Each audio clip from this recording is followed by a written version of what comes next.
Most of us have heard the expression farmers feed cities, as the heart of Ontario's agricultural community tries to remind us of where the food on our table originates.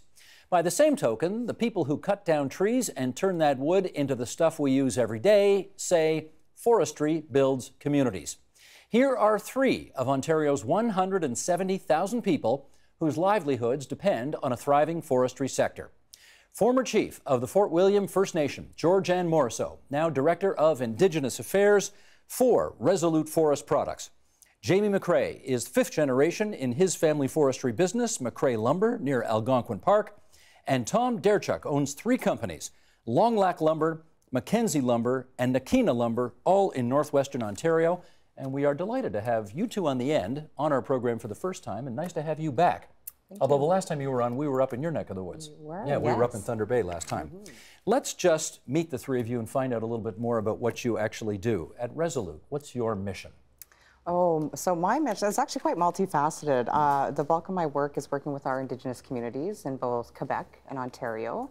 A significant amount of time is spent in northwestern Ontario with a lot of our Indigenous and First Nation communities and Métis communities. And Resolute is everywhere, right? Huge company. Resolute is a huge company, and it cross-sectors across many portions of land, obviously a lot in the Indigenous territories. And in the U.S. too, Canada and the U.S. Absolutely, in the U.S. as well. We're all over North America. How many Indigenous Canadians do you think depend on your company for work? Oh, goodness. Indigenous Canadians? Well, just up in northwestern Ontario alone, we're looking at 50 to 60,000 in terms of population, if not more. So taking a portion of that, there's a lot of Indigenous people and communities who depend a great deal, not only on Resolute, but on forestry in general. Now, as that song goes, you've looked at life from both sides now, so I want to get a sense about where would you put relations between Indigenous peoples in this province and your company at the moment in terms of how good, how bad, how tense, how okay? You know what? I see it in a very positive light. I see the amount of the partnerships and relationships that are, with our company and our Indigenous communities have, these are relationships that are very much long-standing. I mean, some of them go back 50, 60, 70 years, right? So that's key and that's important, having those types of long-standing relationships, because the trust is there. And along with that trust, along with those relationships, comes various opportunities that have come over the years. So Resolute has, taken the opportunity with the communities to establish these meaningful relationships and partnerships to promote economic growth, wealth, employment, and all these great opportunities, that both the Indigenous communities can take advantage of, but also see a mutual benefit for both the company and communities. Okay. Jamie, who started your family business? Well, you have to go back about 5 generations. And it's my great-great-grandfather. And so we started in a little town in Eganville, first sawmill in the family. Fortunately, that one burnt to the ground shortly thereafter. But we've moved around a little bit. We've ended up in Whitney, Ontario, where we've been for just about 100 years now. And Whitney is just right near Algonquin Park? It's 5 kilometers outside the east gate of Algonquin Park. Huh, okay. Yeah. Did you basically have no choice and have to follow in your family's footsteps? I'd like to think I had a choice, but I also like to think that I sort of see my family business. I think this is the same for a lot of rural communities with family sawmills, especially in the forestry sector, is we sort of see ourselves as links in a legacy of a chain that goes back many generations, and it goes back obviously a very long time for not just my company, but a lot of others as well. And it's pretty interesting and empowering thing, really, to be part of something and to be part of an industry like forestry that's so old. It's much older than Canada itself, and it's a great industry to be in as well. So we should just pause and consider that again. Your business, forestry, is older than the country. Yes. Yeah. It's been happening for well more than 150 years. Yeah, and really we could always, and we like to say in the industry as well, is that we're one of the founding businesses and founding industry models in Canada. And that's one of the reasons why Canada became Canada, because people were looking for wood, and they still are. Now, do you chop the trees down? We do, yeah. And not so much me personally. No, I get it. And then you bring them to your mills? We do, yes. And where does the wood end up? So we manufacture a lot of different things. We primarily making things like hardwood flooring, cabinetry, a lot of industrial products as well. But in our sector where I am in sort of rural Eastern Ontario, we make a variety of wood products that people use in their day-to-day lives. As I mentioned, flooring and cabinetry. We make a lot of mills make pressure-treated lumber for decks and docks, log home material. The list is really endless. Fancy bowls you find in your salad, put your salad in and things like that. So there's a tremendous amount of wood that you use in your daily lives. So you wouldn't even know, especially a lot of when you get to look into residue products as well. There's a pretty big amount of stuff that you can make out of wood. I'm just looking around the studio right now. We got wood paneling over here, wood paneling here, wood paneling here. Yep. I wonder if it came from your mill. I guess we'll never know. Possibly. You got any kids? I do. Two. You got two kids. How old are they? 7 and 5. Have they, started running their own departments yet in the family business? Not yet. They like going to the mill to go for rides in the trucks and the machines, but I haven't tried to push them too hard yet. Would you like them to be in the family business one day? I think if they wanted to, it would be great. I mean, I always say that sort of my job is almost a custodian of the company until the next generation, as I'm assuming my forebears said before me.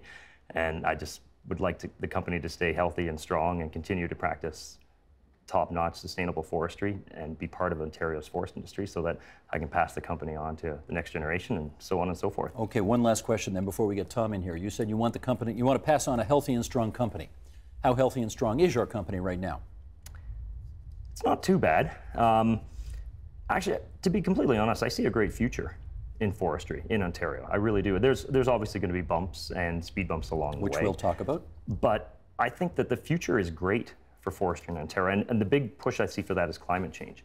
And that I really see forestry as the vanguard in humanity's action against climate change.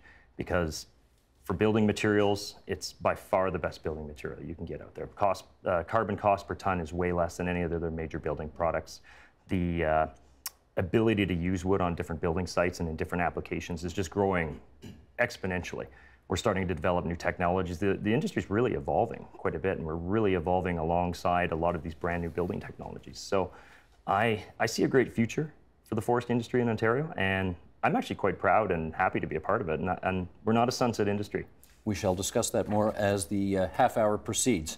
Okay, Tom, how'd you end up with 3 mills in northwestern Ontario? Well, I work for a family-owned business, and they've been very active in northwestern Ontario for many years in the sawmilling business, well over 40 years.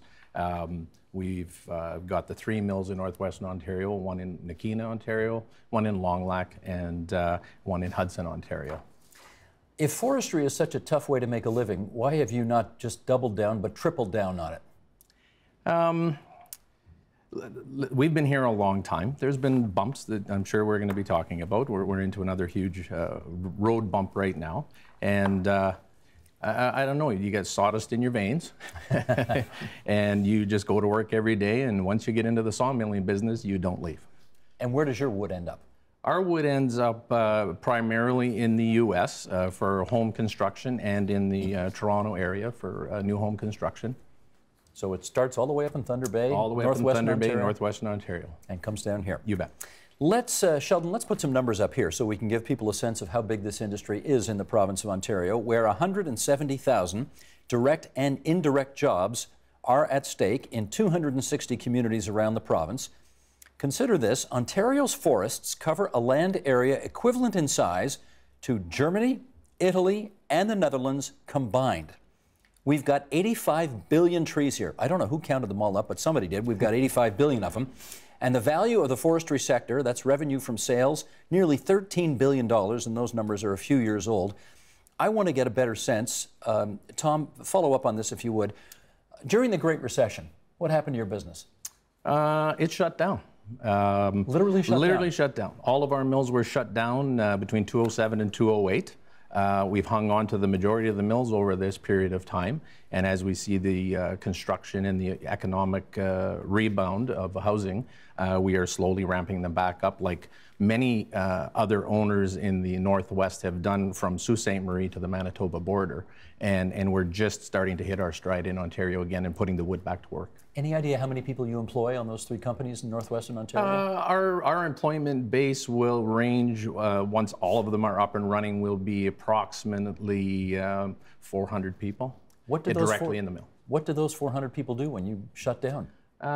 They go home, unfortunately, and you know, some have been retrained and gone to other industry, and as we restart again, a lot of our workers that were there before have come back.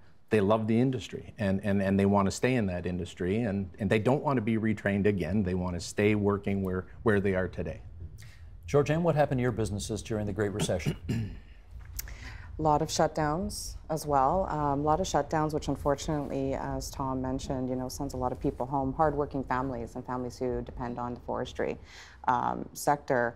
So, and that's from an operational perspective, but if you look at some of the spin-off opportunities that come through forestry, right, like the indirect employment piece and the contractor opportunities. I mean, these are businesses, especially small businesses, that rely on, say, Resolute forest products to sustain themselves, sustain their communities, and sustain their families. And unfortunately, during those types of hard times, these small businesses end up having to shut down and find another source of income and livelihood, and in some cases don't. And again, it all depends on the demographic, and it depends on the geography and where you are and what the economy is. We're told the numbers are pretty good these days. We have a balanced budget in the province of Ontario, the government tells us. We have an unemployment rate that's lower now than it's been in 15 years. Are you feeling that kind of buoyancy in the forestry sector? I am. I mean, we're obviously faced still with, you know, with employment gaps. However, in saying that, we see a huge opportunity, especially with the younger people that are up and coming and emerging, wanting to take on, you know, their family's legacy, such as he mentioned earlier, who want to continue to work in the forestry. And, you know, it's companies like Resolute that are taking that opportunity in hand and saying, how can we help you guys achieve that? How can we help people get there? So we are seeing that we're building towards not only economic prosperity, but we're also looking at building the workforce of tomorrow. We're thinking of what it's going to be like in 10 years down the road. Jamie, how many people you got working for you today? About 65 and at the mill, and then another 40 in the woods. So around 100 altogether? Yeah, including contractors. And where was it at during the Great Recession? It was pretty, we didn't shut down. So a lot of the smaller mills in rural Ontario, we were able to sort of eke by throughout those years, pretty lean years. But for us, it's a little bit, we're generally smaller communities, and if you lose your labor, it doesn't come back. So we try really hard to keep people employed. We do anyway, personally. But presumably during the Great Recession, the revenues were not coming in, but the money was going out to keep your people. Yeah. So how did you handle all that? As resolutely as possible. But take off on the nickel for a company? Take off on Georgianne. No, just try to keep a straight face and not sink the ship. But you lost money those years. Oh, yes. Yeah, it was a hard couple of years. We've seen sales were pretty low to the U.S. and throughout Ontario as well. Demand really wasn't that high for a lot of products. Prices plummeted quite precipitously for a lot of things. But we've come out of that now, and as I mentioned earlier, I mean, there's always going to be ups and downs. It's a cyclical market. But I think if we focus on the positive is that it's going to be a good sector long term, and it has been long term. Well, let's talk about that for a bit here. Tom, I wonder what would it take to make your sector healthier? Well, today in the forest products industry, we know we've got the softwood lumber battle going on again with the U.S.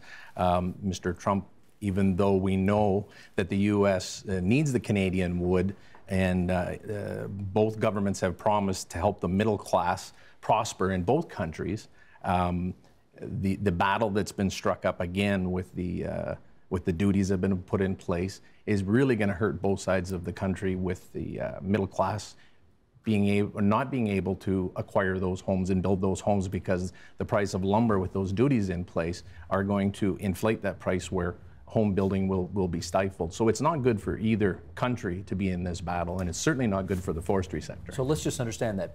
Because of the duties that the American administration wants to put in place, it'll be harder for you to sell your product down there, and it will cost more for them to buy your product down there, therefore increasing the cost of a home. Absolutely. On both sides of the border, Canada as well.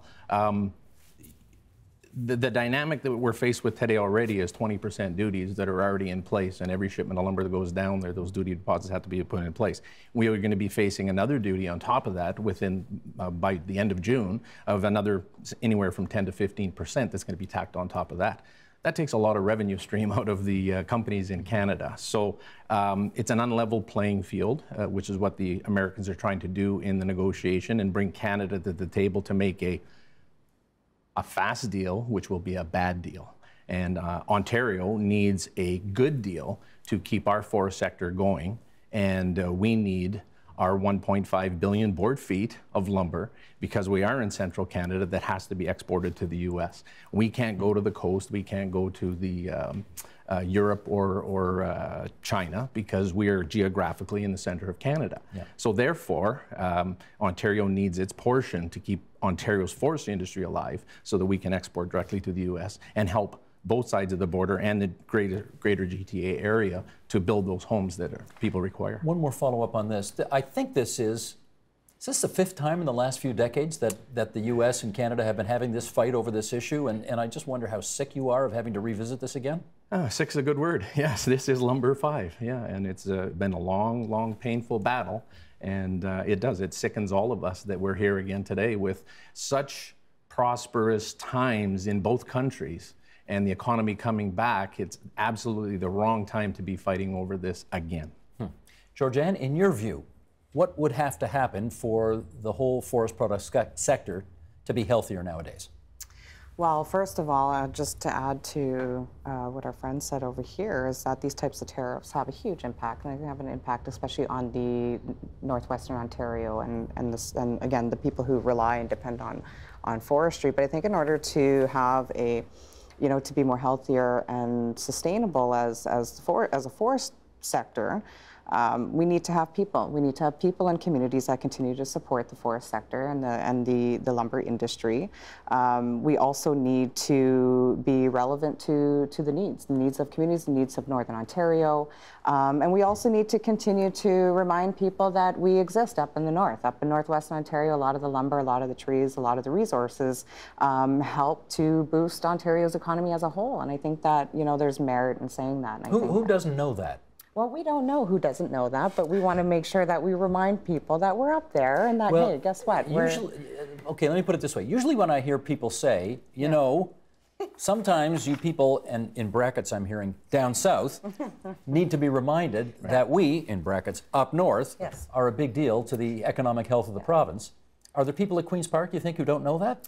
I think that I don't know if it's a matter of not knowing. I just think it's not a matter of acknowledging sometimes. And I mean, it's one thing to acknowledge in words and really try to push. And don't get me wrong, there are people in Queen's Park who definitely fight for the forestry sector and fight for the north. But I think there are also some who might take the Northern Ontario and Northern Ontario economy for granted, right? So it's being able to just constantly remind people, respectfully speaking, right, that up in the north, we're not loosely put together. We're very sophisticated, and we have a strong, vibrant, up and coming group of people and Northerners who really want to see Ontario succeed as a whole. Well, let me get specific with Jamie then. If you had the ear of the provincial government right now, what, in terms of do this one policy and it will really pay off for you because we'll be better, we'll pay more taxes, your coffers will fill up. What's a change in policy that you would love to see?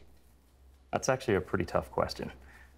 I think I don't know if there is really one specific policy without going into a lot of detail about specifics, but I think generally what we're hoping for in forestry is that we see a general shift in the way policy is applied to the industry. What does that mean?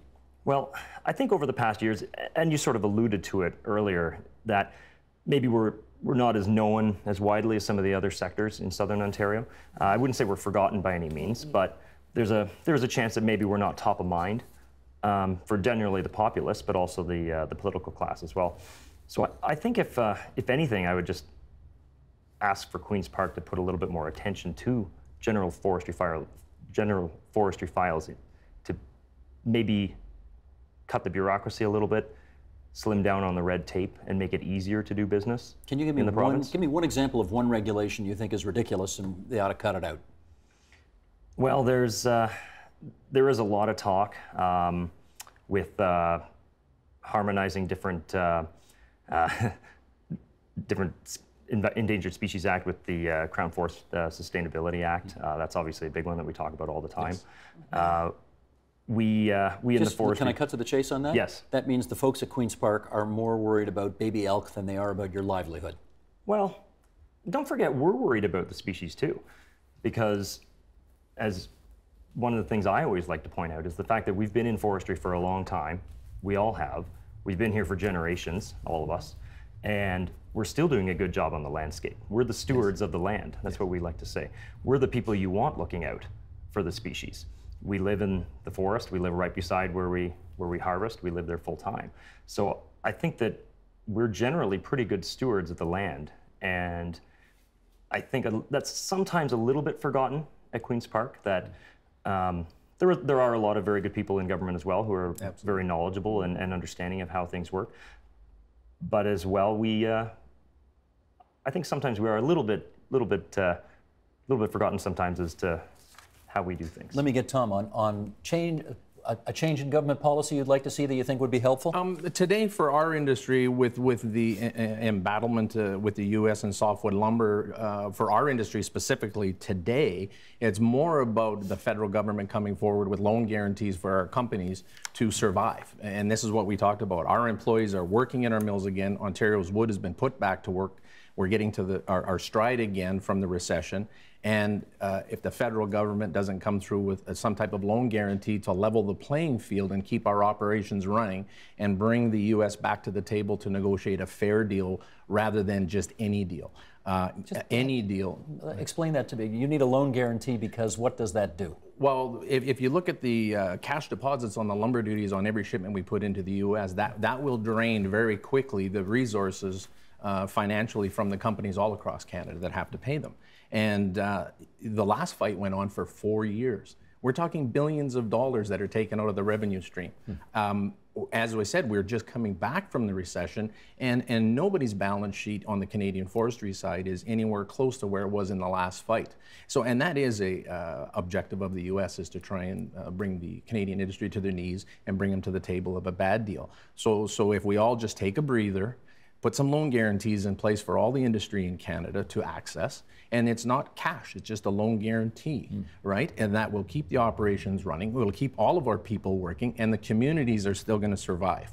And that is the key. You need the government of Canada to basically backstop you. Well, that is backing the industry, and that's what we are looking for, absolutely. Okay. Can I make a suggestion here? Ready for this graphic here, Sheldon? You alluded earlier to the fact that while we may not make as much noise, you folks in forestry, as some of the other sectors of the economy, maybe here's why. Okay, shall we compare trees and cars? The auto industry directly employs more than 100,000 people in the province. It's estimated to stimulate 311,000 additional jobs. The value of auto exports is 30% higher than those from agriculture, food manufacturing, forestry, mining, and primary metals combined. Does that right there, Tom, not explain why when car companies get in trouble, they have the ear of politicians in a way that you don't? Yeah, that is it. And that's, I think, what we want to remind everybody in Southern Ontario and the governments is that we are the auto industry of the North. And without that, who's going to send the lumber into the Greater Toronto area to build the homes and all that? That's what we do in the North. So we are the automobile industry of the North, and that's the recognition we need. And if this fight with the U.S. trade battle or whatever, if it was the auto industry in Southern Ontario, it would be right front and center very, very quickly, and both levels of government would be standing there helping the industry. So, and that's all we've asked for. Do you think that politicians don't realize that enough? No, I believe that the majority of them do, and our province, our government, is looking to the federal government to lead on this file because it's a federal file. It's a trade dispute, and they're looking at Ottawa to put loan guarantees in place to maintain these companies in Ontario and across Canada, so the employees keep working in that industry and we keep surviving.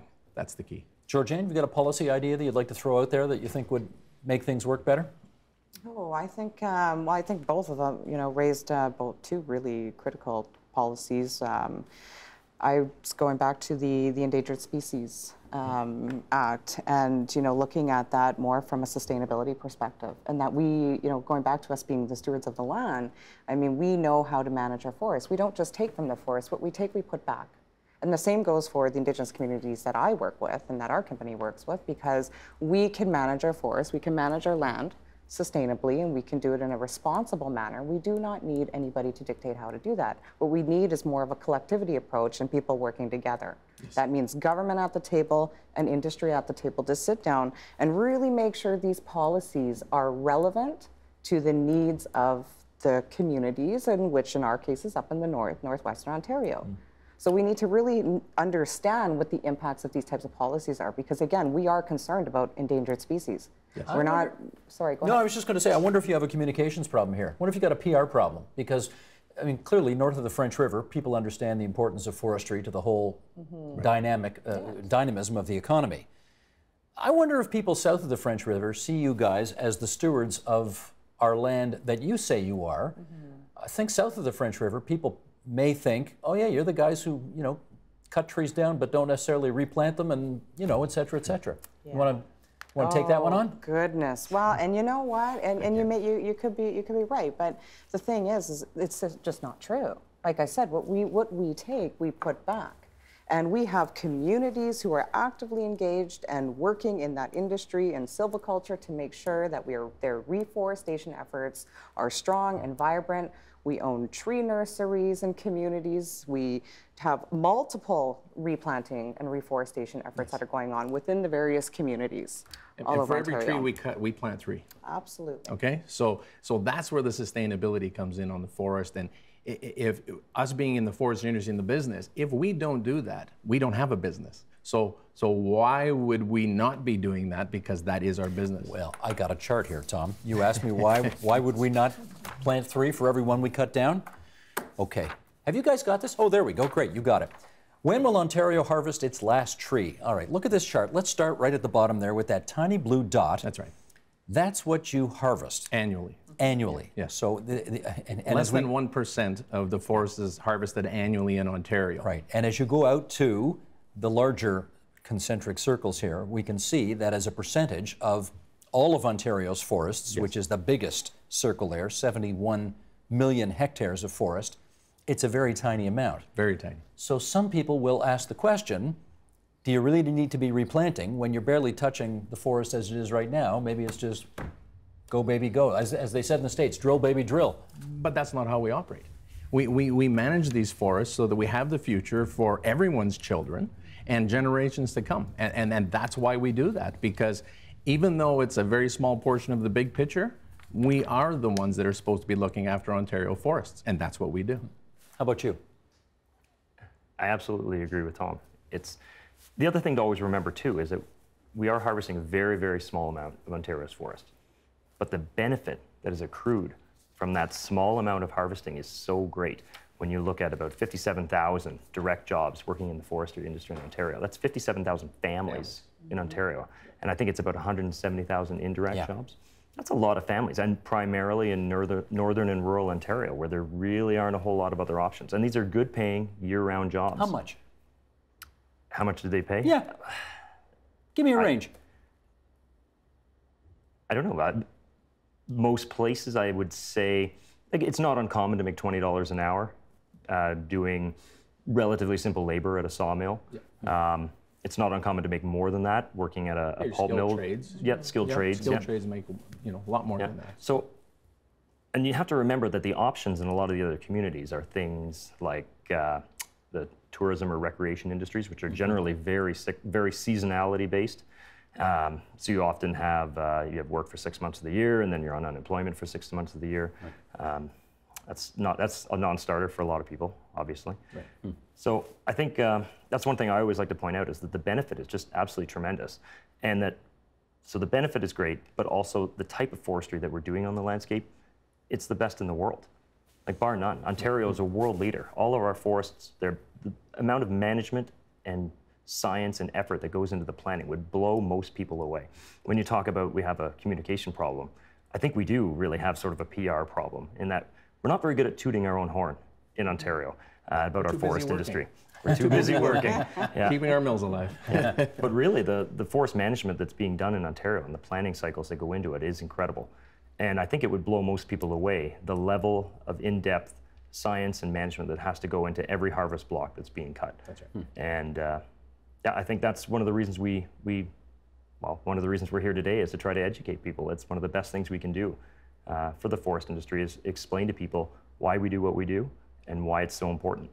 Well, actually, in our last minute here, I'm going to invite you, because I watched your TED Talk, and you said something in the TED Talk that really kind of intrigued me in terms of what your sector has managed to survive over the years. You know what I'm referring to here? I do. You want to give us the line? You can if you want. No, or no, I it's can. all yours, baby. It was your line. So you're asking me to do it from memory now. Well, I can help you along the way if you want, but, you know, we survived. Well, I think I do like to say that the forest, I like to preface by saying the forest industry is an old industry. We're a founding industry within Canada. We've survived world wars, depressions, recessions, overhauls, and other problems. But we're still strong. We're always focused on the renewable, sustainable future for the country. And I think that's something we can all be proud of. You're very bullish on the future. I wonder if you're as bullish about the future as you have been about the past. I am. Listen, I think that you know what we're going through in the forest sector right now with the softwood lumber duties. It needs to everybody take a pause, take a deep breath, have the loan guarantees put in place so that companies keep operating, so that we can get back to the table. America needs our wood, and get a good deal long term, and let's get this done. So yes, I always have a good outlook. Terrific. I want to thank all of you for coming from very far away, actually, to be with us here at Yonge and Eglinton today in the middle of Toronto. Jamie McCrae, fifth generation forestry family for McCrae Lumber in Eastern Ontario. And Georgianne Morisseau, the Director of Indigenous Relations for Resolute Forest Products, and Tom Derchuk, President, 3 different sawmills in Northwestern Ontario. Really good of all of you to join us here at TVO tonight. Thanks very much. Thank you. Thanks for having us. Help TVO create a better world through the power of learning. Visit TVO.org and make a tax-deductible donation today.